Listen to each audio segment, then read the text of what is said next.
No início da série, aprendemos sobre o clado Neodermata, e dentro deste clado podemos encontrar os plateumintos parasitas, Tremátoda, Monogeneia e Cestoda. Esses são parasitas altamente especializados que descendem de uma linhagem de plateumintos de vida livre, dentro de Rhabditófora, embora tenham perdido secundariamente seus rabdites. Todos os membros de Tremátoda e Monogeneia são ectoparasitas conhecidos coletivamente como vermes ou flukes. Análises filogenéticas mais recentes revelaram que os monogenéticos são mais intimamente relacionados às tênias, embora isso ainda seja debatido. Os monogenéticos, ao contrário dos trematódeos, causam consideravelmente menos danos aos seus hospedeiros, já que seu ciclo de vida dentro do seu hospedeiro é geralmente bastante simples, ao contrário de alguns trematódeos que passam por migrações complexas, causando danos extensivos ao longo do caminho. No entanto, infestações densas podem causar irritação grave, e infestações extremamente densas podem causar danos extremos e até mesmo a morte. Eles são comumente encontrados na pele, guelras ou barbatanas de peixe, e ocasionalmente dentro dos tecidos de anfíbios e hipopótamos. Eles também têm um ciclo de vida direto e não requerem um hospedeiro intermediário. Quase todos os trematóides adultos parasitam vertebrados, incluindo humanos. Embora já tenhamos discutido os parasitas nesta série anteriormente, estes são os primeiros parasitas humanos que encontramos. Como aviso, algumas das imagens que veremos são um pouco gráficas e as informações podem ser perturbadoras para alguns espectadores. Morfologicamente, os trematóides adultos são em forma de lágrima ou folha com ventosas adesivas. Eles são bem adaptados ao parasitismo, portando vários tipos de órgãos penetrantes, glândulas produtoras de cistos e órgãos adesivos, como ventosas e ganchos. Além disso, até 80% do corpo de um verme adulto é dedicado ao seu complexo sistema reprodutor. Os trematóides são parasitas tão bem adaptados que alguns deles existem há mais tempo que seus hospedeiros.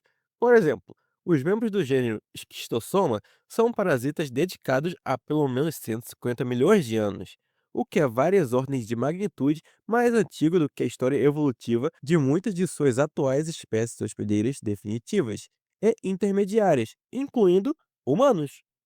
Talvez os vermes mais infames sejam do clado Digenea, que incluem cerca de 6.000 espécies, quase todas com um ciclo de vida complexo, que começa com um hospedeiro intermediário aquático ou semiaquático de vida livre, geralmente um molusco, e um hospedeiro definitivo, ou hospedeiro final, que quase sempre é um vertebrado, onde os vermes se reproduzem. A reprodução só ocorre no hospedeiro definitivo. Algumas espécies também usam hospedeiros intermediários secundários e até terciários para chegar ao seu hospedeiro definitivo. Além disso, alguns também podem ter hospedeiros paratênicos, ou seja, um que não é essencial para o ciclo de vida. Por exemplo, Paragonis westermania, ou verme pulmonar oriental. Tem como hospedeiros intermediários caracóis aquáticos e crustáceos, mas também podem ter hospedeiro paratênico adicional, porcos em particular, dos quais os humanos podem ser infectados através do consumo.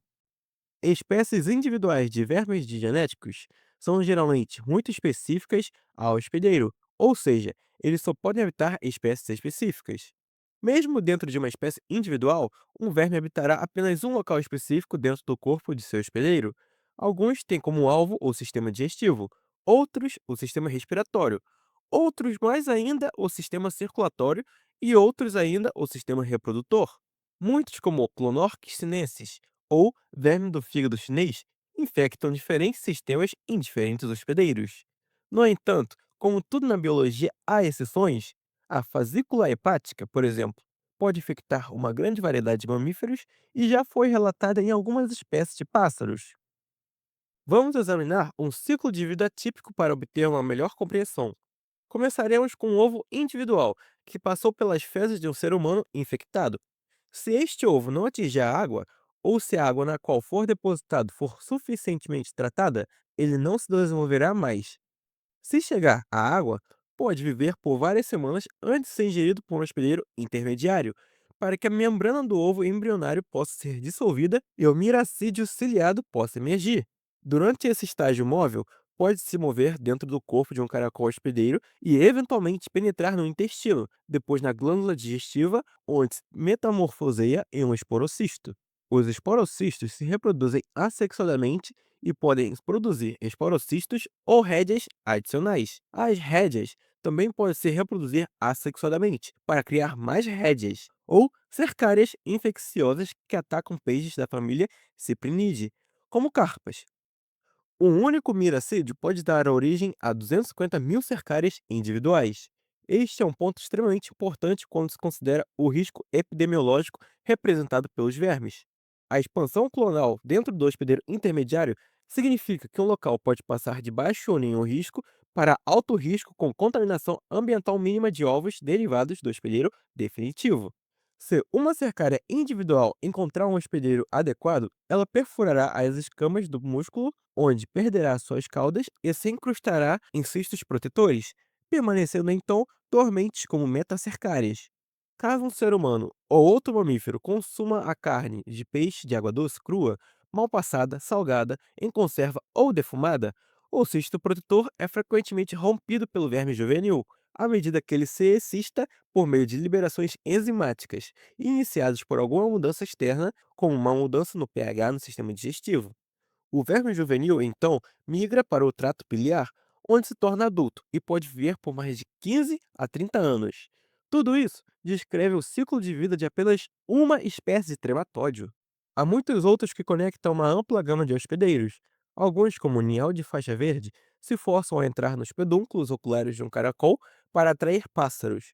Outros, como o verme pulmonar, infectam uma ampla gama de carnívoros selvagens, humanos, porcos e roedores e causam problemas respiratórios que geralmente resultam em mortalidade.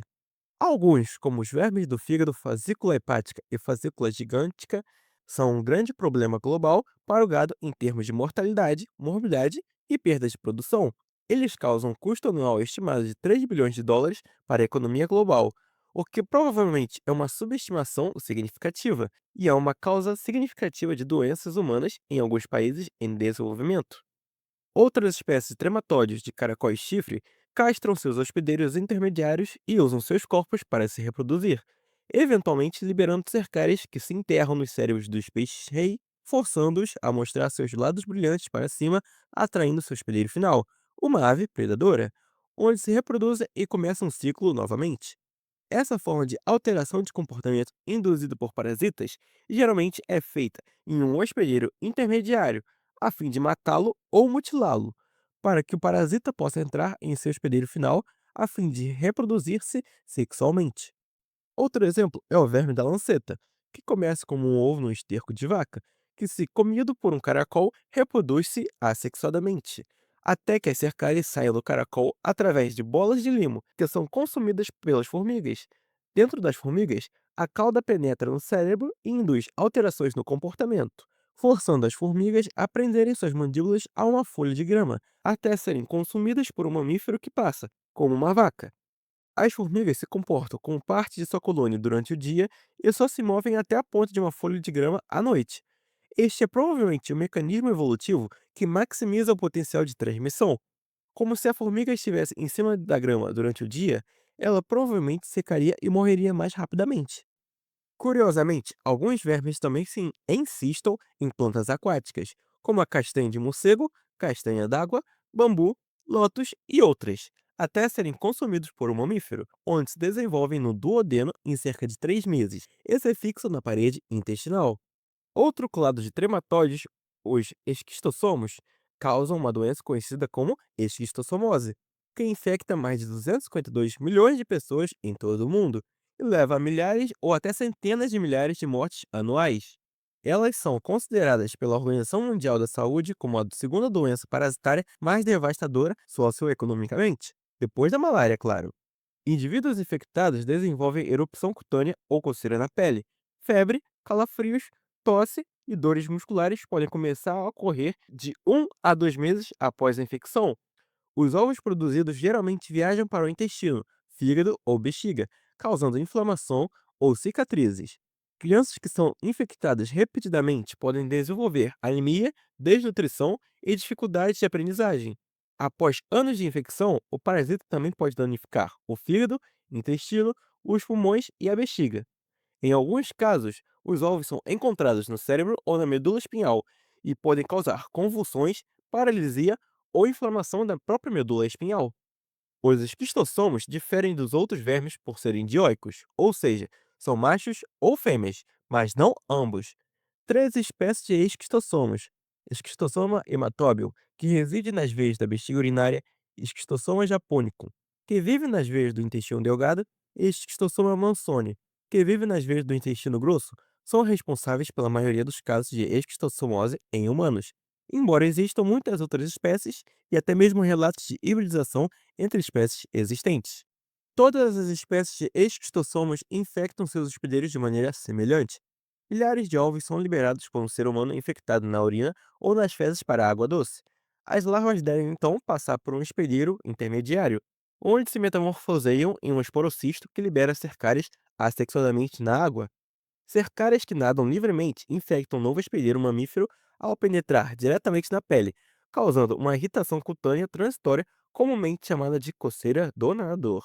Dentro do hospedeiro, eles alcançam o fígado e migram para o seu local característico. Uma vez lá, o macho envolve a fêmea e a encerra dentro do seu canal ginecóforo. Os dois permanecerão neste vínculo por toda a vida. À medida que o macho se alimenta do sangue do hospedeiro, ele passa um pouco para a fêmea, e os dois se reproduzem sexuadamente continuamente. A fêmea põe ovos minúsculos e farpados que saem pelas paredes dos vasos e entram no revestimento do intestino ou da bexiga, de onde são expelidos do corpo. Os ovos que não são liberados podem retornar ao sangue, onde causa inflamação, danos aos tecidos, impedem o fluxo sanguíneo e causam fibroses e granulomas. E com essa imagem um tanto chocante, concluiremos nossa introdução aos vermes parasitas. Tenha em mente que esta é apenas uma amostra de algumas das milhares de espécies de trematóides conhecidas, muitas das quais ainda não tiveram seu ciclo de vida completo analisado. É possível que eles sejam responsáveis por relacionamentos ainda mais complexos entre os hospedeiros. De qualquer forma, vamos prosseguir e encerrar nossa discussão sobre o fio Platyomyces no vídeo a seguir.